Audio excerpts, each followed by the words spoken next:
أعوذ بالله من الشيطان الرجيم. بسم الله الرحمن الرحيم.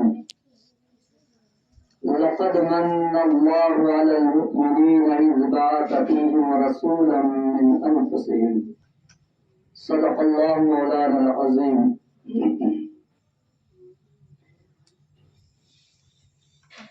محترم سامعین کرام، اللہ کا بے حد شکر احسان ہے کہ اللہ تبارک و تعالیٰ نے ہم سبوں کو یہاں پر دین کی باتیں سننے اور سنانے کے لیے جمع فرمایا۔ میرے محترم بزرگوں، اللہ تبارک تعالیٰ ہم سبوں کو کہنے سننے سے زیادہ عمل کی توفیق عطا فرمائے۔ وقت مختصر ہے اور میری طبیعت بھی کچھ ناساز ہے۔ میں تھوڑی دیر آپ کے سامنے کچھ باتیں عرض کر کے اپنی بات کو ختم کروں گا انشاءاللہ۔ اللہ تبارک و تعالیٰ نے ہم سبوں کو اشرف المخلوقات بنایا، انسان بنایا۔ یہ اللہ کا بھی پناہ کرم ہے، احسان ہے۔ تقریباً دنیا کے اندر اللہ تبارک و تعالیٰ نے 18,000 مخلوق کو پیدا فرمایا۔ ان میں سب سے افضل، سب سے بہتر مخلوق جس کو بنایا وہ حضرت انسان یعنی ہم اور آپ کو بنایا۔ اگرچہ ہم لوگ اپنے مقام کو نہ پہچانے، لیکن اللہ نے ہم کو بہت بڑا مقام دیا ہے۔ سب سے پہلی بات تو یہی ہے کہ اللہ نے ہم کو انسان بنایا، تمام مخلوقات کا سردار بنایا اور خود اعلان فرمایا کہ تم یہ دنیا کی ساری چیزیں، ساری مخلوقات اللہ نے انسان کے لیے پیدا فرمایا ہے، انسان کی خدمت کے لیے پیدا فرمایا ہے۔ اور انسان کو کیوں پیدا فرمایا؟ فرمایا کہ انسان کو جو پیدا کیا گیا ہے وہ صرف اللہ کی عبادت کے لیے پیدا کیا گیا۔ ساری دنیا تمہاری خدمت کے لیے، ہاں ساری دنیا تمہاری خدمت کے لیے۔ اور تم کو کس کام کے لیے پیدا فرمایا؟ فرمایا اللہ کی عبادت کے لیے۔ وما خلقت الجن والانس الا ليعبدون۔ ہم نے انسان اور جنات کو صرف اپنی عبادت کے لیے پیدا فرمایا، صرف اپنی عبادت کے لیے۔ اور مزید کرم اللہ نے یہ فرمایا کہ اللہ تبارک و تعالی نے ہمارے پر احسان یہ کیا۔ اور ایک بات اس سے پہلے میں عرض کر دوں، اللہ نے انسان کو بے شمار انعامات سے نوازا ہے۔ چاند دیا، سورج دیا، زمین دیا، آسمان دیا، ہوا دیا، پانی دیا، سب کچھ دیا، یہ جسم دیا۔ اگر کسی کے پاس ایک پیر نہ ہو تو ان سے پوچھئے پیر کا کیا احساس ہوتا ہے۔ جس کی آنکھ نہ ہو ان سے پوچھئے آنکھ کی کیا قیمت ہوتی ہے۔ اگر کسی آنکھ والے سے کوئی کہے کہ تم کو 1 کروڑ روپے دوں گا، تم ذرا دونوں آنکھ نکال کر کے مجھے دے دو، تو کیا ہم دے دیں گے؟ کیا کوئی انسان تیار ہو جائے گا کہ اپنی آنکھ کو نکال کر کے اس کو دے دے؟ تو ایسی نعمتیں اللہ تعالیٰ نے ہمارے اندر بے شمار پیدا فرمایا۔ اور اللہ نے خود فرمایا وَإِن تَعُدُّوا نِعْمَتَ اللَّهِ لَا تُحْصُوهَا، کہ تم اللہ کی دی ہوئی نعمتوں کو گننا چاہو، شمار کرنا چاہو تو زندگی ختم ہو سکتی ہے، لیکن اللہ کی دی ہوئی نعمتوں کو گن نہیں سکتے، کیونکہ ہم کو خود پتا نہیں کہ اللہ کی ہم کن کن نعمتوں کو استعمال کرتے ہیں۔ 24 گھنٹہ اللہ کی کن کن نعمتوں کو اور کیسی نعمتوں کو ہم استعمال کرتے ہیں، وہ تو اللہ ہی جانے، ہم کو بھی پتا نہیں۔ ہم کیسے اس کو شمار کر لیں، کیسے گن لیں؟ اس لیے فرمایا وَإِن تَعُدُّوا نِعْمَتَ اللَّهِ لَا تُحْصُوهَا، کہ تم اللہ کی نعمتوں کو گننا چاہو، شمار کرنا چاہو تو گن نہیں سکتے، شمار نہیں کر سکتے۔ لیکن اور ایک بات بتلا دوں، اتنے سارے انعامات، اتنے سارے نعمتیں دینے کے بعد بھی اللہ تبارک تعالیٰ نے احسان نہیں جتلایا۔ اللہ نے کہیں پہ یہ نہیں فرمایا آنکھ دے کر کے میں نے تمہارے اوپر احسان کر دیا، کان دے کر کے تمہارے اوپر احسان کر دیا، یہ دماغ دے کر کے تمہارے اوپر احسان کر دیا، یہ ہاتھ دے کر کے تمہارے اوپر احسان کر دیا، پیر دے کر کے تمہارے اوپر احسان کر دیا، کڈنی دے کر کے تمہارے اوپر احسان کر دیا، گردہ اور پھیپھڑا دے کر کے تمہارے اوپر احسان کر دیا۔ جو تھوڑا سا اگر تھوڑی سی اس میں کمی آ جائے تو ہم پورنیا کا چکر لگاتے ہیں، کڈنی میں تھوڑا انفیکشن آ جائے تو نہ جانے کتنے پیسوں کو ہم برباد کر دیتے ہیں، ڈاکٹروں کا چکر لگا لگا کر کے ہم تباہ اور برباد ہو جاتے ہیں، لیکن اللہ نے یہ نہیں کہا کہ تمہارے اوپر ہم نے احسان کر دیا۔ ہاں، ایک نعمت صرف اللہ نے ہم کو دیا ہے، ایک نعمت صرف اللہ نے ہم کو دیا ہے، وہ مقام ہم کو دیا ہے۔ اللہ فرماتے ہیں لقد من اللہ علی المؤمنین اذ بعث فیہم رسولا من انفسہم۔ ہاں، ایک نعمت ہم نے تم کو دیا ہے، وہ نعمت کیا ہے؟ وہ نعمت یہ ہے کہ تم میں سے، تمہیں میں سے، تمہیں انسانوں میں سے ایک رسول تمہارے درمیان بھیج کر کے، یعنی جناب آقا مدنی جناب نبی کریم صلی اللہ علیہ وسلم کی ذات اقدس ہے کہ تمہارے اندر بھیج کر کے ہم نے تمہارے پر احسان کر دیا، ہم نے تمہارے پر احسان کر دیا۔ تو ہم اور آپ کا یہ مقام ہے، ہم اور آپ کا اللہ یہ مقام ہے، اللہ نے وہ مقام دیا کہ ہم اور آپ کو اللہ تبارک و تعالیٰ نے تمام نبیوں کے سردار، اور جس کے صدقے میں دنیا بنی، یہ زمین آسمان چاند ستارے سورج یہ تمام کے تمام جن کے صدقے میں بنی ہے، اور اس کی ان کی امت میں ہم اور آپ کو پیدا فرمایا۔ کتنا بڑا مقام ہے ہمارا، کتنا بڑا مقام ہے ہمارا، لیکن افسوس، سب افسوس کہ آج ہم اپنے مقام کو پہچانتے نہیں ہیں کہ ہم کون ہیں، ہم کیا ہیں، ہم کیا ہیں۔ ہم اپنے مقام کو خود بھلا بیٹھے ہیں، خود بھلا بیٹھے ہیں کہ ہمارا مقام کیا ہے۔ میرے محترم بزرگوں، ہم ایسے امت میں پیدا ہوئے ہیں جس کا مقام اللہ کے بعد اگر کسی کا مقام ہے تو ہمارے آپ کے آقا جناب نبی کریم صلی اللہ علیہ وسلم کی ذات اقدس ہے۔ اور پھر یہ امت دنیا کے اندر آنے کے اعتبار سے سب سے آخر میں آئی، کیونکہ ہمارے نبی پاک صلی اللہ علیہ وسلم دنیا میں سب سے آخر میں آئے۔ اب ان کے بعد کوئی دنیا میں نبی آنے والا نہیں ہے۔ جو نبوت کا دعویٰ کرے وہ مکار ہوگا، وہ جھوٹا ہوگا، وہ کذاب ہوگا، کسی بھی قسم کا، کسی بھی طرح کا کیسے بھی نبی اب دنیا کے اندر پیدا نہیں ہو سکتا۔ کیوں؟ اس لیے کہ ہمارا آپ کے آقا جناب نبی کریم صلی اللہ علیہ وسلم خاتم الانبیاء ہے، نبیوں کو دروازہ وہیں پر بند ہو جاتا ہے۔ اب ان کے بعد کوئی نبی آنے والا نہیں دنیا کے بعد، تمام نبیوں کا سردار، تمام نبیوں کا امام، تمام نبیوں کا امام حضرت موسیٰ علیہ نبی علیہ السلام کلیم اللہ تھے، اللہ سے ڈائریکٹ ہم کلام ہوتے تھے، بات کرتے تھے۔ ایک مرتبہ حضرت موسیٰ علیہ السلام کو طور پر تشریف لے گئے، اللہ سے پوچھے، کیونکہ موسیٰ علیہ السلام کے دل میں یہ بات آئی شاید کہ ہم تو کلیم ہیں، اللہ سے ڈائریکٹ بات ہوتی ہے۔ جب جی چاہتا ہے اللہ سے بات کرنے کا کوہ طور پر جاتے ہیں اور وہاں پر اللہ سے ڈائریکٹ بات کرتے ہیں، ان کی بات اللہ سنتے، اللہ کی بات یہ سنتے۔ جب آپ آپس میں ہم کلام جس طرح سے ہم لوگ بات کرتے لیکن حضرت موسیٰ علیہ السلام کی آنکھوں کے اندر وہ طاقت نہیں تھی کہ اللہ کا دیدار کر لیتے اس دنیا میں۔ ایک مرتبہ حضرت موسیٰ علیہ السلام اللہ سے درخواست کیا، اے میرے رب، اے میرے رب، میں تجھے دیکھنا چاہتا ہوں، تو ہے کیسا، تو ہے کیسا، میں تجھے دیکھنا چاہتا ہوں۔ تو اللہ تبارک تعالیٰ نے فرمایا، اے موسیٰ، تمہارے آنکھ کے اندر وہ طاقت نہیں دنیا میں رہتے ہوئے کہ تو مجھے دیدار کر لے، تو میرا دیدار کر لے۔ تو حضرت موسیٰ علیہ السلام نے درخواست کیا اور پھر اصرار کیا، نہیں میں تجھے دیکھنا چاہتا ہوں، تو اپنا اللہ میں تیرا دیدار کرنا چاہتا ہوں، مہربانی کر کے دکھا دیجئے۔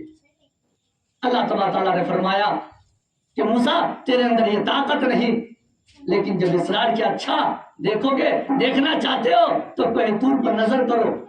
اللہ تبارک تعالیٰ نے اپنا ایک نور صرف ایک جھلک دکھلایا، ایک نور ظاہر کیا تو وَخَرَّ مُوسَىٰ صَعِقًا، فرماتے ہیں قرآن پاک کے اندر حضرت موسیٰ علیہ السلام بے ہوش ہو کر کے گر گئے، بے ہوش ہو کر کے گر گئے۔ وہ طاقت نہیں تھی موسیٰ علیہ السلام کے اندر، لیکن میں آگے بتلاؤں گا کہ جناب نبی کریم صلی اللہ علیہ وسلم معراج کے اندر اللہ سے ڈائریکٹ ہم کلام بھی ہوئے اور دیدار بھی کیے، دیدار بھی ہوا، ہم کلام بھی ہوئے۔ ہم ایسے نبی کی امت میں پیدا ہوئے تو موسیٰ علیہ السلام نے اللہ سے پوچھا، اے اللہ، اے میرے رب، تیرے نزدیک سب سے زیادہ مقام کس کا، کس کا مقام؟ تو اللہ تبارک تعالیٰ نے جواب دیا، اے موسیٰ،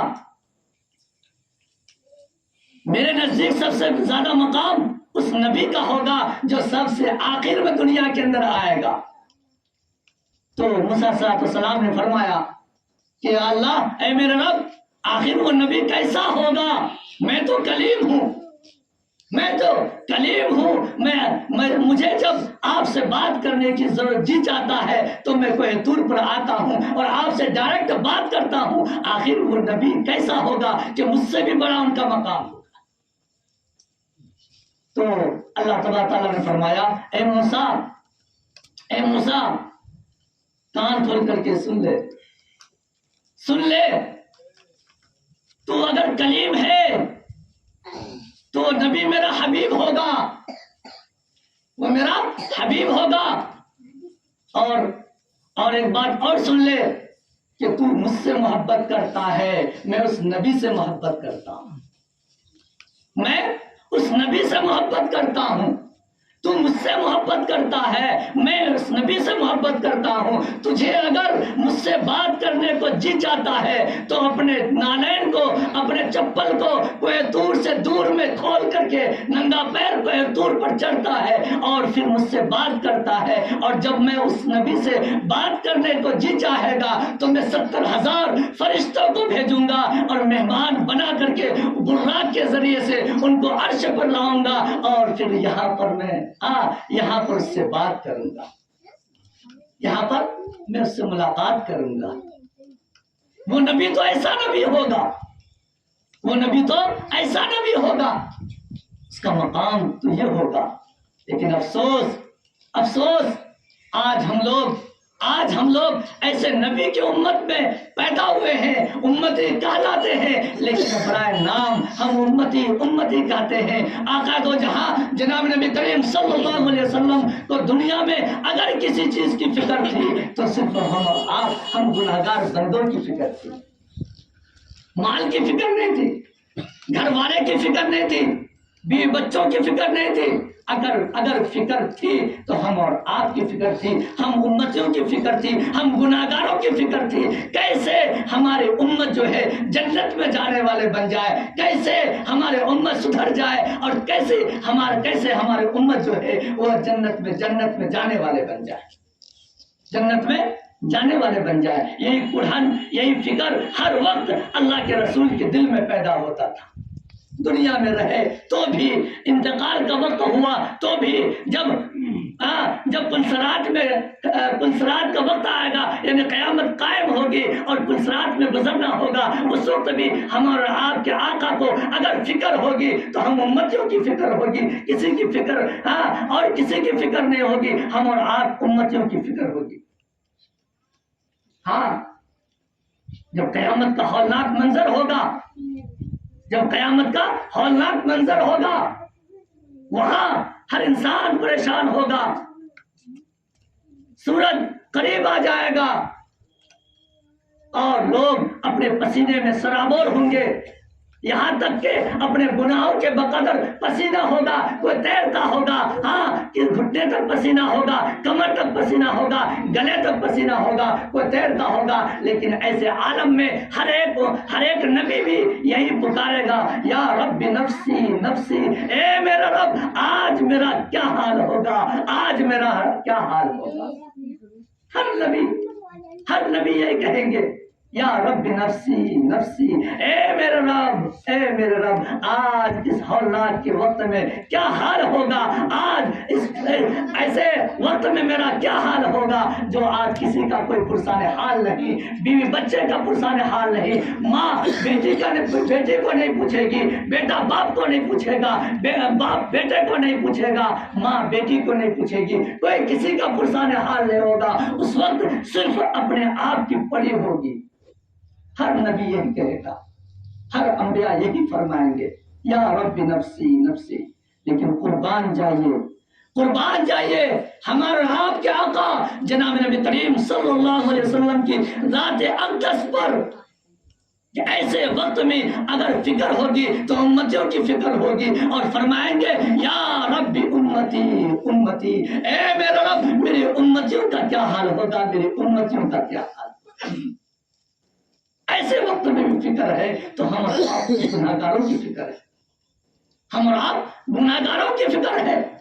دنیا سے جا رہے ہیں، دنیا میں تو اتنے مشقت جھیلے، اتنی پریشانیاں اٹھائے اور اتنی تکالیف جھیلے۔ فرماتے ہیں آقا تو جہاں جناب نبی کریم صلی اللہ علیہ وسلم کہ دنیا کے اندر 1.25 لاکھ انبیاء آئے، تماموں کو تکلیف پہنچایا گیا، سب کو ستایا گیا، الگ الگ سب کو پریشانیاں ہوئی، لیکن تمام نبیوں کی تکالیف کو ایک طرف رکھ دیا جائے اور میری تکلیف کو ایک طرف رکھ دیا جائے۔ لوگوں نے مجھے اتنا ستایا، اتنا پریشان کیا، اتنی تکلیف دیا کہ جس کی وجہ سے میں نے اپنے گھر بار کو چھوڑا، اپنے وطن کو چھوڑا، سب کچھ چھوڑ کر کے مجھے جلا وطن کر دیا گیا۔ میں مکہ چھوڑ کر کے، اپنے دیار کو چھوڑ کر کے، اپنے محبوب وطن کو چھوڑ کر کے اس دین کے خاطر مدینہ چلے گئے، سب کچھ چھوڑ دیے، گھر بار چھوڑ دیے۔ ہاں فرماتے ہیں تمام نبیوں کی تکالیف کو ایک طرف رکھ دیا جائے اور میری تکلیف کو ایک طرف رکھ دیا جائے تو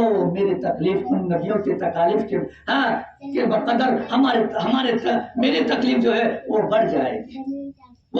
بڑھ جائے گی، لیکن پھر بھی فکر ہے تو ہمارا آپ کی فکر ہے۔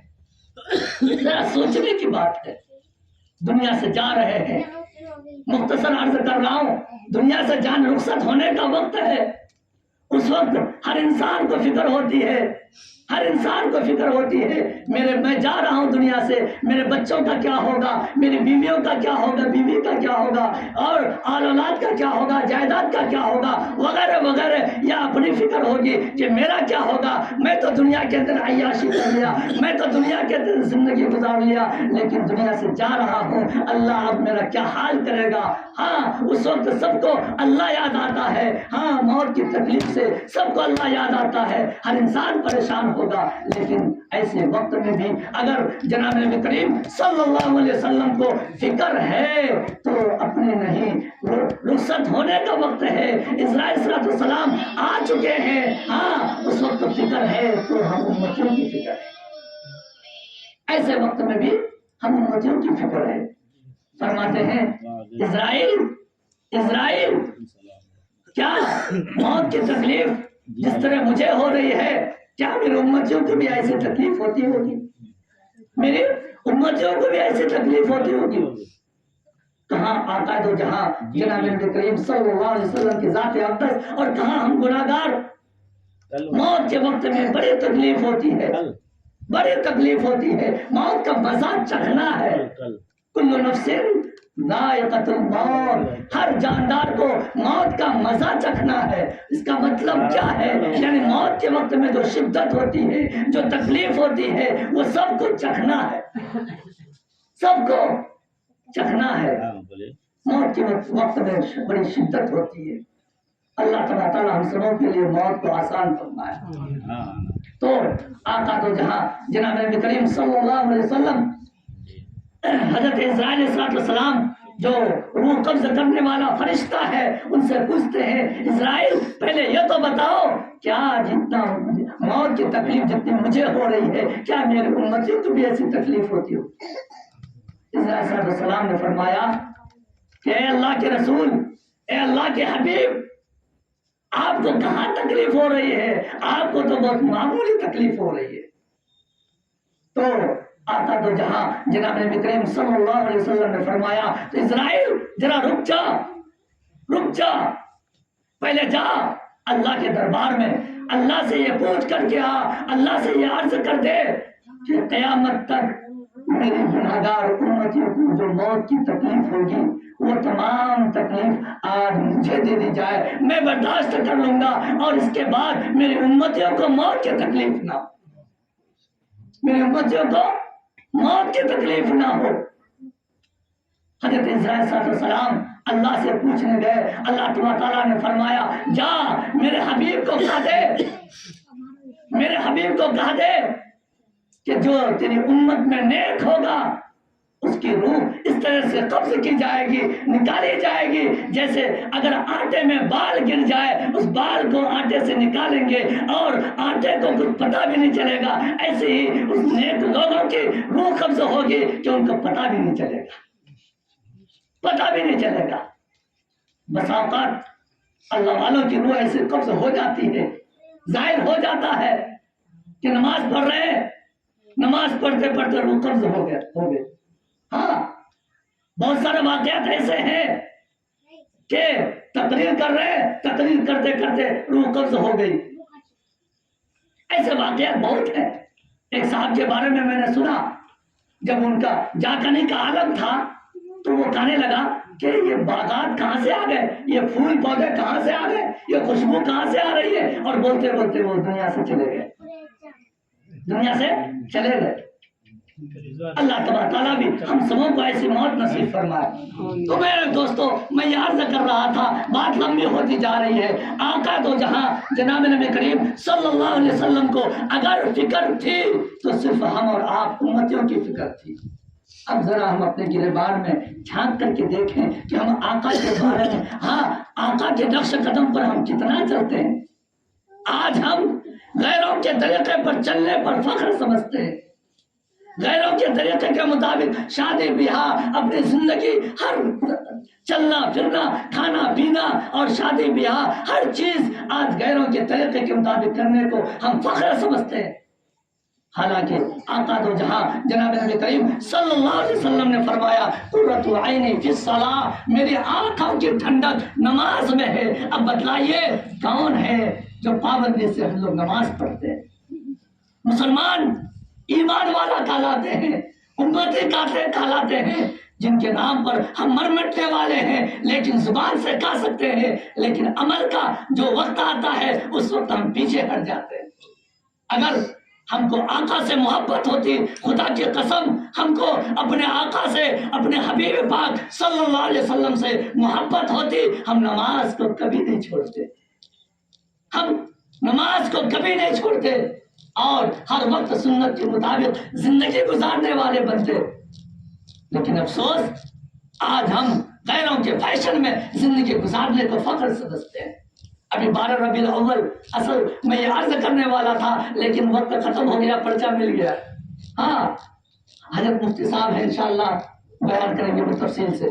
ہاں تو میں یہ عرض کر رہا تھا، یہ 12 ربیع الاول ابھی آنے والا ہے۔ کیا آقا کا یہ ہمارے اندر یہی محبت ہونی چاہیے، عشق ہونی چاہیے کہ بس 12 ربیع الاول میں ناچ لیں، کود لیں، گا لیں، ڈی جے بجا کر کے اور خرافات مچائیں؟ خدا کی قسم یہ مسلمانوں کا شیوا نہیں ہے، یہ مسلمانوں کا طریقہ نہیں ہے۔ اگر آقا سے محبت ہے تو ہم نماز کی پابندی کریں گے، نماز کی پابندی کریں گے۔ کیوں؟ اس لیے کہ آقا نے فرمایا قرۃ عینی فی الصلاۃ، سب سے پسندیدہ چیز اگر میرے نزدیک ہے تو وہ نماز ہے۔